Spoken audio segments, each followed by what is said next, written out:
السلام علیکم ورحمۃ اللہ تعالی وبرکاتہ۔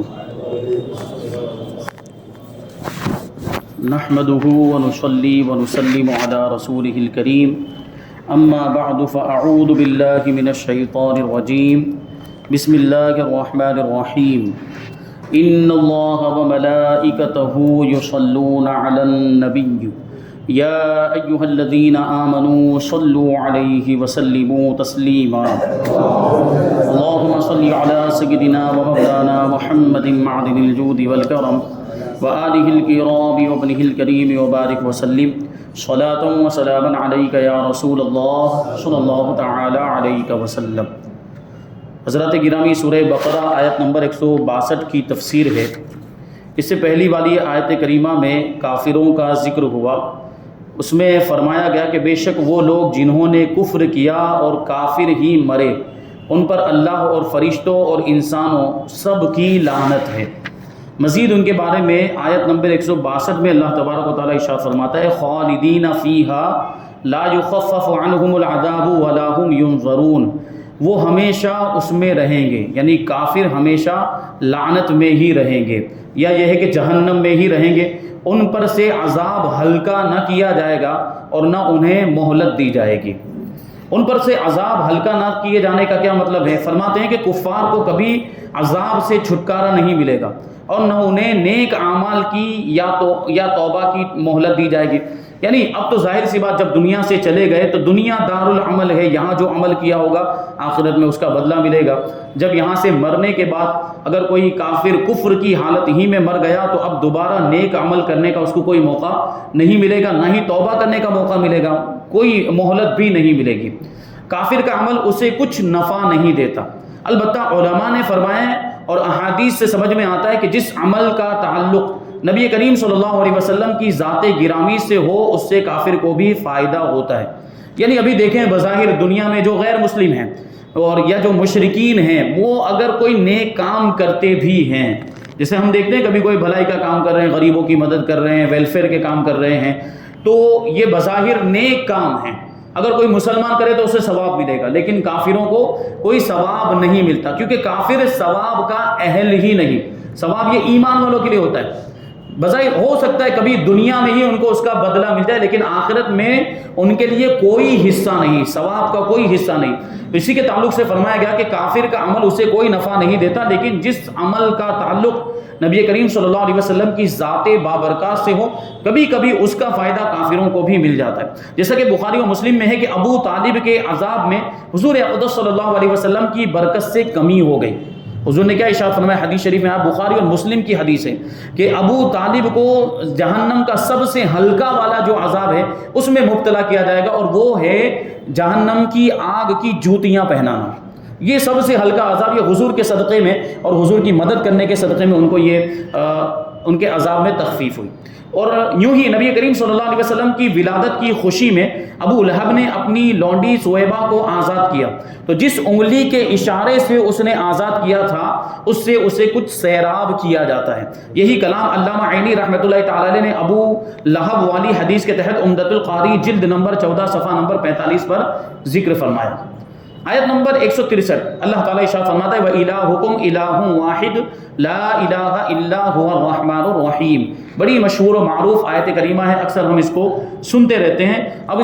اس کے ترجمے پہ بھی غور کریں تو جب ہم اس کے بعد اس آیت کریمہ کو سنیں گے تو سننے کا الگ ہی لطف آئے گا۔ فرماتا ہے اللہ تعالیٰ کہ تمہارا معبود ایک معبود ہے، اس کے سوا کوئی معبود نہیں، یعنی عبادت کے لائق صرف اللہ تبارک و تعالیٰ ہے، اور وہ بڑی رحمت والا مہربان ہے۔ اب یہ آیت کریمہ کیوں نازل ہوئی اس کو بیان کرتے ہیں۔ کفار نے حضور اقدس صلی اللہ علیہ وسلم سے اللہ تعالیٰ کی شان و صفت کے بارے میں پوچھا کہ اللہ تعالیٰ کیسا ہے، اللہ تعالیٰ کی کیا کوئی صفت ہے، اس کی شان کیا ہے، بیان فرمائیں۔ تو یہ آیت کریمہ نازل ہوئی کہ تمہارا معبود ایک معبود ہے، نہ اس کے اجزاء ہیں، یعنی اللہ تبارک و تعالیٰ کے الگ الگ حصے نہیں ہیں، وہ ایک ہی ذات ہے، نہ کوئی اس کے مثل ہے، کوئی اس کی طرح نہیں ہے۔ معبود و رب ہونے میں کوئی اس کا شریک نہیں، وہ اپنی ذات و صفات اور افعال میں یکتا ہے، اکیلا ہے۔ مخلوق کو تنہا اسی نے بنایا، اسی نے پیدا کیا، وہ اپنی ذات میں اکیلا ہے۔ یہ اس وجہ سے فرمایا گیا کہ کفار جو تھے مکہ مکرمہ کے مشرکین وہ تو بہت سارے خدا مانے ہوئے تھے، بتوں کو بھی خدا مانتے تھے، بہت ساری دوسری چیزوں کو بھی وہ جو ہے کہ ان کی پوجا کرتے تھے، عبادت کیا کرتے تھے، اس لیے ان سے خاص طور پر یہ فرمایا گیا کہ تمہارا معبود تو ایک ہی معبود ہے، اس کے سوا کوئی بھی عبادت کے لائق نہیں۔ حضرت اسماء بنت یزید رضی اللہ تعالی عنہا سے روایت ہے، نبی کریم صلی اللہ علیہ وسلم نے ارشاد فرمایا اللہ تعالیٰ کا اسم اعظم ان دونوں آیتوں میں موجود ہے۔ ایک آیت کریمہ تو یہی جو ابھی ہم نے سماعت کی، وَإِلَٰهُكُمْ إِلَٰهٌ وَاحِدٌ لَا إِلَٰهَ إِلَّا هُوَ الرَّحْمَٰنُ الرَّحِيمُ، اور دوسری آیت کریمہ سورہ آل عمران کی ابتدائی آیت، پہلی آیت، الف لام میم اللہ لا الہ الا هو الحی القیوم۔ ان دونوں آیت کریمہ کے بارے میں ہے کہ ان کے اندر اللہ تبارک و تعالیٰ کا اسم اعظم ہے، اور اسم اعظم کے بارے میں فرمایا گیا کہ جو اسم اعظم کو اپنا وظیفہ بنا لیتا ہے تو اللہ تبارک و تعالیٰ پھر اس کے سارے کام بنا دیتا ہے۔ اسم اعظم کی یہ برکت ہے۔ تو اب سوچیں یہ آیت کریمہ کتنی اہمیت کی حامل ہیں، ان آیتوں کو ہمیں زبانی یاد کر لینا چاہیے۔ دونوں آیت کریمہ وَإِلَٰهُكُمْ إِلَٰهٌ وَاحِدٌ لَا إِلَٰهَ إِلَّا هُوَ الرَّحْمَٰنُ الرَّحِيمُ، اور یہ دوسری آیت ہے سورہ آل عمران کی پہلی دو آیتیں، الف لام میم اللہ لا الہ الا هو الحی القیوم۔ یہ دونوں آیتیں یاد کر لیں اور کثرت کے ساتھ ان کا ورد کرتے رہیں تو اللہ تبارک و تعالیٰ ان آیتوں کی برکت سے، اسم اعظم کی برکت سے ہماری ساری مرادیں پوری فرمائے گا۔ آیت نمبر 164، اللہ تعالیٰ ارشاد فرماتا ہے ان فی خلق السماوات والارض واختلاف اللیل والنہار والفلک التي تجری فی البحر بما ينفع الناس وما انزل اللہ من السماء من ماء فاحیا به الارض بعد موتها وبث فيها من كل دابة وتصریف الرياح والسحاب المسخر بین السماء والارض لآیات لقوم یعقلون۔ بڑی لمبی آیت کریمہ ہے لیکن بہت پیاری باتیں اس آیت کریمہ کے اندر بیان کی گئی ہے۔ اللہ تبارک و تعالیٰ کی قدرت کی نشانیاں بیان کی گئی، غور کرتے ہوئے چلنا ہے ہم کو ایک ایک نشانی پر کہ اللہ تعالیٰ کیسا قدرت والا۔ ان نشانیوں میں غور و فکر کریں تو خود بخود اللہ کی قدرت کا یقین ہو جائے۔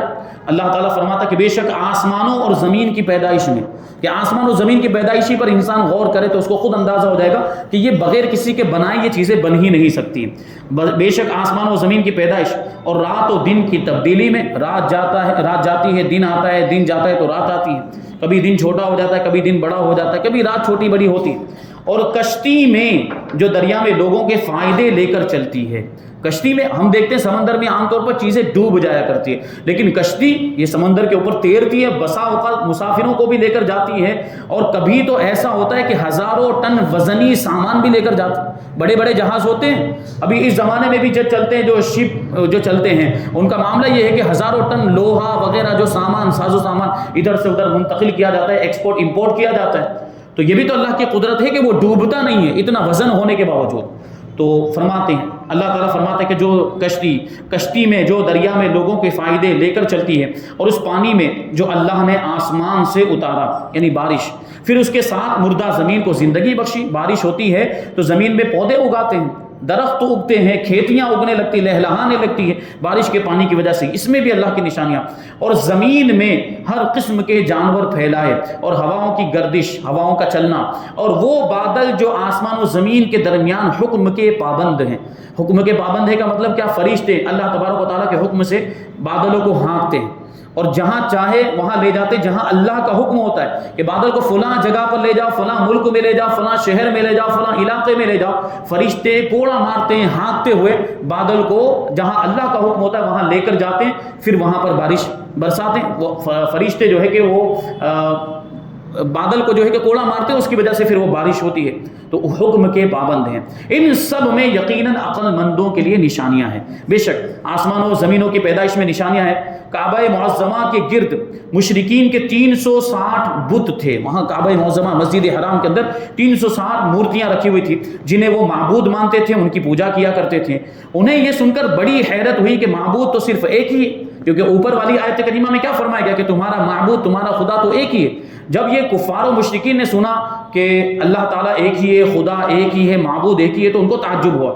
اور یہ سن کر کہ اس کے سوا کوئی معبود نہیں۔ اس لیے انہوں نے حضور سید عالم صلی اللہ علیہ وسلم سے ایسی آیت طلب کی، یعنی ایسی نشانیاں مانگی جس سے اللہ تعالیٰ کی وحدانیت ثابت ہو، تو اس پر یہ آیت کریمہ نازل ہوئی، اور انہیں یہ بتا دیا گیا کہ آسمان و زمین کی پیدائش میں، آسمان کی بلندی میں، اس میں چمکتے ہوئے ستارے اور اس کا بغیر ستونوں کے قائم ہونا، ہم ایک چھوٹا سا گھر بنائیں اور اس میں اگر ہم چھت ڈالیں تو وہ بغیر ستون کے قائم نہیں رہ سکتی، لیکن آسمان کو دیکھیں کتنی وسیع، اللہ تبارک و تعالیٰ نے آسمان کو بھی تو چھت ہی بنا، یہ بھی تو ایک چھت ہے، لیکن بغیر ستونوں کے یہ آسمان قائم ہے۔ سورج، چاند، ستاروں کے ذریعے اس کی زینت، یعنی آسمان کو اللہ تبارک و تعالیٰ نے چاند، ستاروں اور سورج کے ذریعے سجایا، یہ سب اللہ تعالیٰ کی قدرت کی نشانیاں ہیں۔ یوں ہی زمین اور اس کی وسعت، زمین کو جو اللہ تعالیٰ نے پھیلایا، اس میں موجود پہاڑ، معدنیات یعنی کھانوں سے نکلنے والی چیزیں، سونا چاندی وغیرہ، یہ سب کھانوں سے نکلنے والی چیزیں، اسی طرح جواہرات جو سمندر سے دریافت ہوتے ہیں، قیمتی پتھر،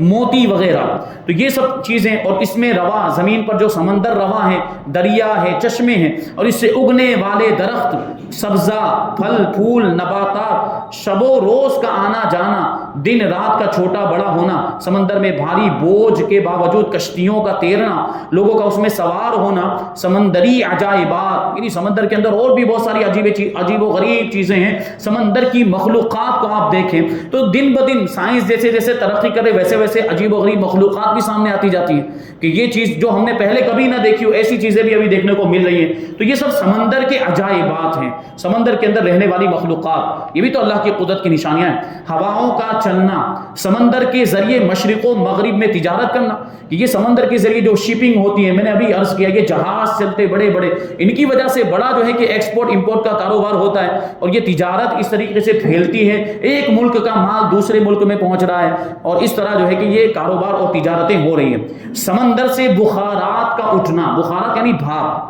جب سورج کی گرمی پڑتی ہے تو سمندر کا پانی بھاپ بن جاتا ہے، اور بھاپ بن کے وہ اوپر اڑتا ہے، اور اوپر اٹھنے کے بعد وہی بادل بن جاتا ہے، اور جب اسی بادل کو ٹھنڈک پہنچتی ہے تو پھر وہ پانی میں تبدیل ہو جاتا ہے، اور پھر وہ پانی بوندوں کی شکل میں گرتا ہے، اسی کو ہم بارش کہتے ہیں۔ یہ اللہ تعالیٰ کی قدرت، یہ دیکھیے یہ سائیکل چلتا ہی رہتا ہے، اسی طریقے سے یہ پہیہ چلتا ہی رہتا ہے، یہ پانی دیکھیے اس طریقے سے واپس بھاپ بن کے پھر پہنچتا ہے، بادل بن جاتا ہے، پھر وہی بادل بارش بنا کر اس پانی کو برساتا ہے۔ یہ اللہ تعالیٰ کی قدرت ہے، جہاں جیسی ضرورت ہوتی ہے وہاں ویسا اللہ تبارک و تعالیٰ نے انتظام فرما دیا۔ یہ اللہ تعالیٰ کائنات کے نظام کو اس انداز میں چلا رہا ہے، اور یہ بھی دیکھنے کی ضرورت ہے کہ یہ ساری چیزیں اللہ تبارک و تعالیٰ کی قدرت کی نشانیاں، اور ان ساری چیزوں میں غور و فکر کریں تو خود اللہ تبارک و تعالیٰ کے وجود کا یقین ہو جائے۔ تو سمندر سے بخارات کا اٹھنا، بارش کی صورت میں برسنا، بارش سے خشک اور مردہ زمین کا سر سبز و شاداب ہو جانا، اس پانی اور اس کے ثمرات سے زندگی میں باغ و بہار آ جانا، کہ اس پانی کی وجہ سے بہاریں آ جاتی، رونقیں آ جاتی، پھل پھول اگنے لگ جاتے ہیں، اور بہت ساری چیزیں جن انسان کی زندگی کا جن پر دار و مدار وہ بارش کے ذریعے سے مہیا ہوتی ہیں۔ زمین میں کروڑوں قسم کے حیوانات کا ہونا، جانوروں کا ہونا، ہواؤں کی گردش اور ان کے خواص اور عجائبات۔ ہوا کے اندر بھی اگر صرف دوسری چیزیں، دوسری مخلوقات کو چھوڑ دیں، صرف ہوا میں ہم غور و فکر کریں تو ہوا کے اندر عجیب و غریب، ابھی سائنس کی جو ہے کہ گفتگو کی جائے سائنس کے تعلق ہے تو ابھی ہوا کے اندر کتنی گیسیں پائی جاتی ہیں۔ ہوا کے اندر آکسیجن بھی ہے، ہوا کے اندر ہائیڈروجن بھی ہے، ہوا کے اندر کاربن ڈائی آکسائڈ بھی ہے، یہ ساری چیزیں پائی جاتی ہیں، ایک ہی ہوا، لیکن اس ہوا کے اندر کتنے عجائبات پائے جاتے ہیں۔ اسی ایک ہوا میں اللہ کی ایک مخلوق ہے، اس میں غور و فکر کریں تو اللہ تبارک و تعالیٰ نے یہ ساری چیزیں اس میں رکھی ہیں۔ فرماتے ہیں کہ یہ تمام چیزیں اللہ تعالیٰ کے علم و حکمت اور اس کی قدرت و وحدانیت پر عظیم دلیلیں ہیں۔ یہ سارا تو ایک قسم کا اجمالی بیان ہے، مذکورہ بالا چیزوں میں ہر ایک پر اگر جدا گانا غور و فکر کریں تو اللہ تعالیٰ کی قدرت کے ایسے حیرت انگیز کرشمے نظر آتے ہیں کہ عقل انسانی دنگ رہ جاتی ہے۔ کائنات میں انتہائی کثرت سے پائی جانے والی ہوا ہی پر غور کر لیں تو اس میں نہ جانے کتنی گیسیں اور کتنی تاثیرات اور ضروریات انسانی کی کتنی بنیادی چیزیں صرف ہوا کے اندر موجود ہے۔ یہی غور کر لیں کہ اگر ہوا بند ہو جائے تو انسان کی کیا حالت ہوگی۔ فرماتے ہیں صرف یہی دیکھ لیں کہ اگر ہوا نہ ہو تو تمام انسان 10 منٹ کے اندر مر جائیں گے۔ یہ اللہ تعالیٰ کی کتنی بڑی قدرت۔ زمین کے اوپر اور ہوا میں پائے جانے والے جانوروں کی حیات ختم ہو جائے، اگر یہ ہوا ختم ہو جائے تو یہ تو قدرت الہی کی ایک قسم کی صرف ایک تاثیر ہے، جبکہ قدرت الہی کی کھربوں سے زائد قسموں میں ایک ایک چیز میں کروڑوں عجائبات موجود ہیں۔ کسی زمانے میں آنکھ کو صرف دیکھنے کا ایک آلہ سمجھا جاتا تھا، پرانے زمانے میں لوگ یہ سمجھتے تھے کہ آنکھ جو ہے وہ صرف دیکھنے کے کام آتی ہے، لیکن علمی ترقی کے ساتھ ساتھ جیسے علم ترقی کر رہا ہے، سائنس ترقی کر رہی، نئی نئی چیزیں آنکھ کے بارے میں صرف اور آنکھ کے تعلق سے کتنے علوم وجود میں آ گئے ہیں۔ فرماتے ہیں کہ آنکھ کے ایسے ایسے ظاہری، باطنی، جسمانی اور روحانی عجائبات سامنے آ رہے ہیں کہ اب صرف آنکھ کے بارے میں ہی علوم کی اقسام نہ جانے کتنی ہو گئی۔ یہ اسپیشلسٹ ہوتے ہیں جو ڈاکٹر بھی اگر دیکھ لیں تو آنکھ کے علاج کے مختلف ڈاکٹر ہیں، اگر آنکھ میں موتیا بند ہو گیا تو اس کے الگ ڈاکٹر ہیں، اگر آنکھ کی روشنی کم ہو گئی تو اس کے الگ ڈاکٹر ہیں، نمبر وغیرہ چیک کرنے کے لیے جائیں تو اس کے الگ ڈاکٹر ہیں۔ یہ الگ الگ قسم کے علوم بھی ہیں اور اس کے الگ الگ ماہرین بھی ہیں۔ دیکھیں صرف آنکھ کے تعلق سے یہ چیزیں، آنکھ میں کتنے عجائبات اللہ تعالیٰ نے رکھے، اور لاکھوں لوگ اس علم کے ماہر ہونے کے باوجود اس بات کا دعویٰ نہیں کر سکتے کہ ہم نے آنکھ کے بارے میں ہر چیز کا علم حاصل کر لیا، یعنی وہ اپنی عاجزی کا اعتراف کرتے ہیں، کم علمی کا اعتراف کرتے ہیں کہ اتنی ساری معلومات ہونے کے باوجود، اتنا سب پڑھ لکھنے کے باوجود ابھی بھی ہم یہ اعتراف کرتے ہیں کہ ہمیں آنکھ کے بارے میں ابھی بھی پوری معلومات حاصل نہیں ہے۔ سوچیں یہ آنکھ اللہ تبارک و تعالیٰ کی کیسی نعمت ہے اور اس میں اللہ تعالیٰ کے قدرت کے کیسے کرشمے موجود ہیں۔ تو اس آیت مبارکہ اور اس کی تفسیر سے یہ بھی معلوم ہوا کہ سائنسی علوم بھی معرفت الہی کا ذریعہ بنتے ہیں۔ یہ سائنس جو ہے کہ تحقیق کرتی ہے، یہ الگ بات ہے کہ اس کے کچھ نظریات، سائنس کے کچھ نظریات جو ہیں وہ اسلام کے خلاف بھی ہیں۔ تو ہمیں یہ دنیاوی علوم جو ہیں ان کو اسلام کے سانچے میں ڈھال کر دیکھنا چاہیے، اسلام کی کسوٹی پر جانچنا چاہیے۔ اگر وہ اسلام کے مطابق ہے، سائنس کی کوئی بات ہے یا دوسرے کسی علم کی بات ہے، وہ اگر اسلام کے مطابق ہے تو ہم اسے مانیں گے، لیکن اگر اسلام سے ٹکراتی ہے، شریعت سے ٹکراتی، سائنس کی کوئی بات یا کسی دوسرے علم کی بات اسلام سے ٹکرا رہی تو ہم اس کو نہیں مانیں گے۔ ٹھیک ہے، یہ ہونا چاہیے کہ ہم دوسرے علوم کو اسلام کی کسوٹی پر جانچیں، اسلام کے معیار پر دیکھیں۔ جبکہ ہمارے آپ کے آج کل نوجوانوں کے معاملات یا جو پڑھے لکھے لوگ ہوتے ہیں وہ ایسے آزاد خیال ہو جاتے ہیں کہ پھر سائنس کے چکر میں اسلام کی باتوں کا انکار کرتے ہوئے نظر آتے ہیں، اور اسلام جو ہے کہ اسلام کے احکام، شریعت وغیرہ ان کے لیے فرسودہ خیالات ہو جاتے ہیں یا دقیانوسی باتیں ہو جاتی، اس طرح کے معاملات ہوتے ہیں۔ تو ہمیں دین کو سائنس کے تابع نہیں کرنا، بلکہ سائنس کو ہمیں دین کے تابع کرنا ہے۔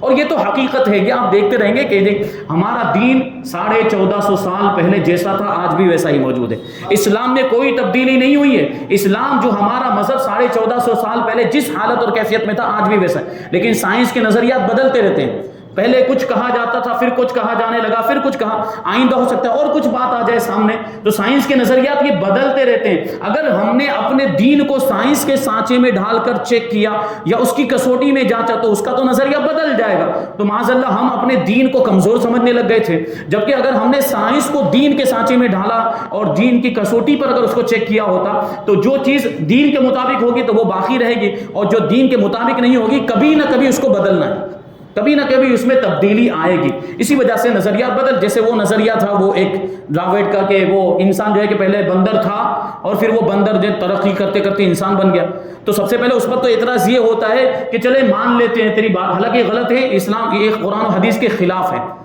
قرآن و حدیث کے خلاف یہ عقیدہ نہیں رکھ سکتے۔ لیکن اگر اس پر ہم الزامی اعتراض کریں، الزامی جواب دیں، تو اس کو سب سے پہلے یہ سوال پوچھیں جو یہ نظریہ رکھتا ہے۔ ابھی تو سب اکثر و بیشتر جو سائنٹسٹ جو ہیں وہ اس کا انکار کرتے ہیں کہ ایسی کوئی بات نہیں ہے، لیکن پھر بھی اگر کوئی ایسا مل جائے تو آپ اس کو سب سے پہلا سوال یہ پوچھیں کہ چلو مان لیتے ہیں کہ بندر تھا انسان اور بندر سے انسان بنا ہے، تو ابھی جو بندر کی قوم پائی جاتی ہے ان میں سے کوئی انسان کیوں نہیں بنتا ہے؟ ابھی جو بندر موجود ہیں ان میں سے کوئی انسان کیوں نہیں بنتا ہے؟ یہ کیوں ترقی نہیں کر رہے ہیں؟ بات یہ سب سے اہم سوال ہے۔ تو یہ سب سے بڑا اعتراض اور اس کی جو تھیوری ہے اس کو غلط ثابت کرنے کے لیے یہی کافی ہے۔ تو پتہ کیا چلا کہ سائنسی علوم بھی معرفت الہی کا ذریعہ بنتے ہیں۔ سائنس بھی اگر کوئی اس نیت سے حاصل کرے کہ میں خدا کی قدرت کے جلوے دیکھوں گا اور اس کی روشنی میں اللہ تبارک و تعالیٰ کی قدرت کے نظارے دیکھوں گا، تو یہ بھی بہت اچھی چیز ہے۔ جتنا سائنسی علم زیادہ ہوگا اتنی ہی اللہ تعالیٰ کی عظمت و قدرت کی پہچان زیادہ ہوگی۔ لہٰذا اگر کوئی دین اسلام کی خدمت اور اللہ تعالیٰ کی معرفت کی نیت سے سائنسی علوم سیکھتا ہے تو یہ بھی عظیم عبادت ہوگی۔ نیز اللہ تعالیٰ نے جو کائنات میں غور و فکر کا حکم دیا ہے یہ اس حکم کی تعمیل بھی قرار پائے گی۔ کی، کیونکہ سائنس کا بھی تو مطلب یہی ہوتا ہے کہ وہ دنیا کی چیزوں کے اندر غور و فکر کرتے ہیں، مخلوقات کے اندر عجیب و غریب جنگل کی مخلوقات ہوں یا سمندر کی مخلوقات ہوں، پہاڑوں میں رہنے والی مخلوقات، یہ پرندے اڑنے والے، سب میں وہ غور و فکر کرتے ہیں، کون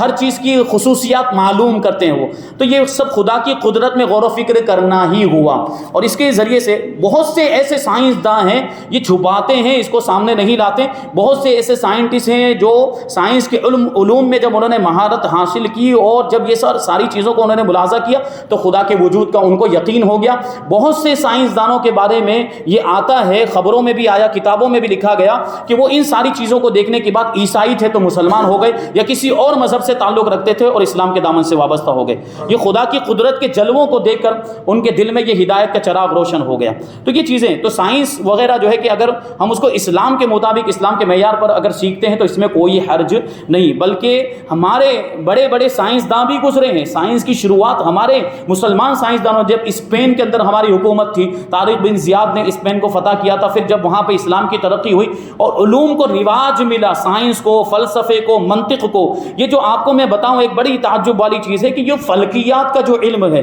فلکیات کا یعنی جو ستارے، یہ جو دوسرے پلانٹ جو دریافت کے گیلیکسی وغیرہ یا سولر سسٹم کی جو بات کرتے ہیں کہ یہ سیارہ یہ دریافت ہوا، یہ ملا،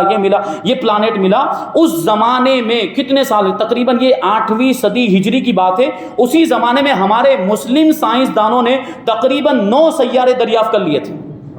اسی زمانے میں 9 سیارے. اس زمانے میں وہ ٹیلیسکوپ نہیں تھا، وہ دور دیکھنے والی دوربین نہیں تھی، یہ سب آلات کی ساری مشینری نہیں تھی. اس کے باوجود ہمارے مسلم سائنسدانوں نے اتنی بڑی کامیابی حاصل کی تھی اور اتنی بڑی دریافت انہوں نے کی تھی. یہ ہمارا ورثہ ہے، یہ ہماری وراثت ہے. ان لوگوں نے لے لیا اور اس پر انہوں نے عمل کیا، ہماری کتابیں لے گئے اور یہ اسی کو بیس بنا کر انہوں نے آگے جو ہے کہ ریسرچ کی، تحقیقات کی، اور پھر وہ آج جو بھی یہ ترقیاں ہم سائنس کی دیکھتے ہیں یہ اسلام کی مرہون ملت ہے، مسلمانوں کی دی ہوئی ہیں، مسلمانوں سے انہوں نے یہ حاصل کیا ہوا ہے، ہمارے پاس سے لیا ہوا ہے اور ہم اسے بھولے ہوئے ہیں. اسلام جو ہے کہ پابندی نہیں لگاتا، آپ علم حاصل کر سکتے ہیں. صحابہ کرام میں بھی الگ الگ علوم کے ماہرین موجود تھے، تو یہ سارے علم ہو لیکن اسلام کے دائرے میں رہ کر اور شریعت کی روشنی میں یہ ساری چیزیں ہونی چاہیے، تو پھر یہ بہت اچھی ہیں، اس کے بہت سارے فائدے بھی سامنے آ سکتے ہیں. اور یہ اب جو ہے کہ آیت کریمہ 164 کی تفسیر یہاں پہ مکمل ہوئی. 165 کی تفسیر انشاءاللہ ہم آئندہ درس میں سماعت کریں گے. اللہ تبارک و تعالیٰ کی بارگاہ میں دعا ہے کہ جو کچھ بھی بیان ہوا اس پر ہم سب کو عمل کرنے کی توفیق عطا فرمائے اور نور قرآن سے ہم سب کے دلوں کو روشن اور منور فرمائے. وما علینا الا البلاغ.